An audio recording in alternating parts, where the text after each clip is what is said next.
台湾17日新冠肺炎本土感染案例高达333例，看到感染数字一天比一天悬，民众阁开始恐慌，纷纷抢买各种的物资。近来有真侪民众因为买袂到防疫酒精，转向市府以及真侪民代反映。对此，市府特别详请龙田酒厂，为17日开始，每天制造72000罐75%的酒精，加强防疫能量。行政院已经指示了许多酒厂都投入这个酒精的生产。那么在我背后，大家可以看到堆的这堆像山一样的这个，就是我们的酒精75%的。那他们特地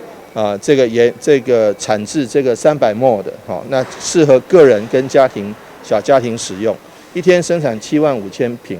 所以大家可以放心。我们台南市才总共有75万户，家户有75万户。那其实这是很快的哈，大家目前为止以市面上的货，还有加上酒厂生产的货，还有加上原先这个我们储备的这个货源，其实都够。黄伟特特别向市民提醒，防疫物资绝对有够，请大家莫囤上侪酒精伫厝内，因为酒精是易燃物，尤其最近天气热，若是放上侪伫厝内，可能会造成危险。酒精是易燃物，不要一直买一堆来放家里，这是没有用，而且很危险。天气又热，所以避免引起不必要的火灾，所以大家买够用的量就好了。这个在药妆店还有在许多药局供应都无余的哈，请大家放心，这个酒精是用来消毒用的，不是用来囤积用的。